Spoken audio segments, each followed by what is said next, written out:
യോ hello everybody. ഇന്ന് നമ്മൾ സംസാരിക്കാൻ പോകുന്നത് ആർട്ടിഫിഷ്യൽ ഇന്റലിജൻസിനെ കുറിച്ചാണ്. ആർട്ടിഫിഷ്യൽ ഇന്റലിജൻസ് നമ്മുടെ ജോലികൾ തട്ടിപ്പറിക്കുമോ, തട്ടിക്കൊണ്ട് പോകുമോ, തട്ടിയെടുക്കുമോ, തട്ടിത്തൊഴിക്കുമോ എന്നൊക്കെയാണ്. സോ അതിന് മുന്നേ എന്താണ് ആർട്ടിഫിഷ്യൽ ഇന്റലിജൻസ് ഞാൻ പറയാൻ ഉദ്ദേശിക്കുന്നില്ല. കാരണം നിങ്ങൾ എവിടെയെങ്കിലും പോയി ആർട്ടിഫിഷ്യൽ ഇന്റലിജൻസിനെ കുറിച്ച് വായിച്ചിട്ട് വന്നിട്ട് ഈ ഒരു വീഡിയോ കാണുക എന്നാണ് എനിക്ക് പറയാനുള്ളത്. Just kidding. എന്തായാലും നിങ്ങൾക്ക് എല്ലാവർക്കും ആർട്ടിഫിഷ്യൽ ഇന്റലിജൻസ് എന്താണെന്ന് അറിയായിരിക്കും. പിന്നെ ഞാൻ എന്തിനു പറയണം? ഞാൻ എൻ്റെ ടോപ്പിക്കിലേക്ക് കിടക്കട്ടെ. എനിക്ക് ദേഷ്യം വരുന്നു. എനിവേ, നമ്മുടെ ഈ ആർട്ടിഫിഷ്യൽ ഇന്റലിജൻസ് നമ്മളിപ്പം തന്നെ നോക്കുക. പണ്ട് നന്നായിട്ട് വരയ്ക്കുന്ന ആളുകളുണ്ടായിരുന്നു. പിന്നെ വന്ന് ഫോട്ടോഷോപ്പ് വന്നു. അതുകൊണ്ട് വരയ്ക്കുന്ന ആളെന്ത് നാട് വിട്ടുപോയോ? ഇല്ല.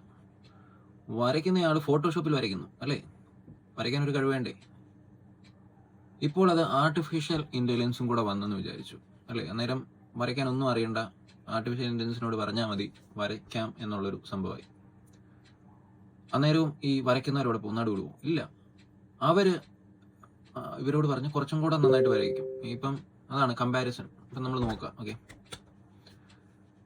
വരയ്ക്കാൻ അറിയാത്ത ഒരു ആർട്ടിഫിഷ്യൽ ഇന്റലിജൻസിനോട് പറയുക ഒരു പടം വരയ്ക്കാൻ പറഞ്ഞു കഴിഞ്ഞാൽ അവർക്ക് ആർട്ടിഫിഷ്യൽ ഇന്റലിജൻസ് വരച്ചു തരും. പക്ഷെ അത് നന്നായിട്ട് വരയ്ക്കുന്ന ഒരാളുടെ അത്രയും അറിവ് അവർക്ക് കാണത്തില്ല, ആ ഒരു വിഷൻ കാണത്തില്ല. അതേസമയം നന്നായിട്ട് വരയ്ക്കാൻ അറിയാവുന്ന ഒരാൾ ആർട്ടിഫിഷ്യൽ ഇന്റലിജൻസിനോട് പറയുകയാണെങ്കിൽ കുറച്ചും കൂടെ അത് ക്ലാരിറ്റിയും മൈന്യൂട്ട് ഡീറ്റെയിൽസും കൂടെ ശരിയാക്കാൻ പറ്റുമായിരിക്കും അല്ലേ?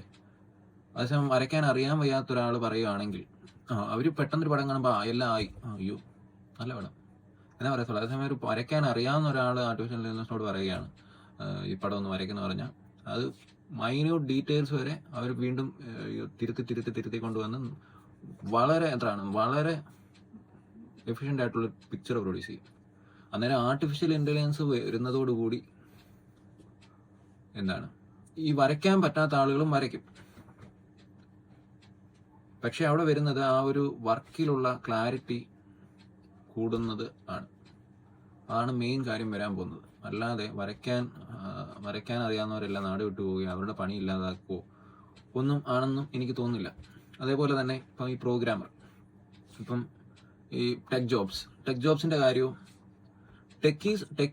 ടെക്നോളജിയിൽ സൗണ്ട് ഉള്ള ഒരാളും സൗണ്ട് ഇല്ലാത്ത ഒരാളും ഇപ്പം എല്ലാം ChatGPT പറഞ്ഞു കൊടുത്താൽ മതിയല്ലോ. ഓക്കെ, ഇത് ചെയ്യും, ഇങ്ങനെ ഒരു ആപ്പ് ക്രിയേറ്റ് ചെയ്യും, അങ്ങനെ ഒരു ആപ്പ് ക്രിയേറ്റ് ചെയ്യും. ടെക്നോളജിക്കലി സൗണ്ട് അല്ലാത്ത ഒരാൾ അല്ലെങ്കിൽ നന്നായിട്ട് അറിയാത്ത ഒരാൾ പറയും ഇങ്ങനെ ഒരു ആപ്പ് ക്രിയേറ്റ് ചെയ്യും എന്ന് പറയുമ്പോൾ ChatGPT നമുക്ക് കോഡ് തരും. അതിനകത്ത് പക്ഷേ എത്രയും നമുക്ക് ക്ലാരിറ്റി അല്ലെങ്കിൽ പ്രിസിഷൻ കൊണ്ടുവരാൻ ഒരുപക്ഷെ ഈ ടെക്നോളജിക്കലി നല്ല അറിവുള്ള ഒരാൾ അല്ലെങ്കിൽ പറ്റത്തില്ലായിരിക്കും. അതേസമയം നന്നായിട്ട് ടെക്നോളജിക്കലി അറിയുന്ന ഒരാൾ ChatGPTയോട് പറയുകയാണെങ്കിൽ ആ ഒരു മൈന്യൂട്ട് ഡീറ്റെയിൽസ് വരെ അവർ അതിനകത്ത് തെറ്റുണ്ടെങ്കിൽ മാറ്റി കുറച്ചും കൂടെ പ്രിസിഷൻ കൊണ്ടുവന്ന് കുറച്ചും കൂടെ ക്ലാരിറ്റി കൊണ്ടുവന്ന് വളരെ ഭംഗിയാക്കും. അന്നേരം എന്തുകൊണ്ടും ആർട്ടിഫിഷ്യൽ ഇന്റലിജൻസ് വരുന്നത് നല്ലത് തന്നെയാണ് ജോബ്സിന്റെ കാര്യത്തിൽ. മറ്റു കാര്യങ്ങളൊക്കെ നമ്മൾ നോക്കുകയാണെങ്കിൽ അത് ഹ്യൂമൻസിന് ഭീഷണിയാകുക, അതൊക്കെ വേറൊരു ടോപ്പിക്കാണ്. എന്തുകൊണ്ടും ടെക് ജോബ്സിന് നല്ലൊരു കാര്യമാണ്. അതുകൊണ്ട് ഒരിക്കൽ പോലും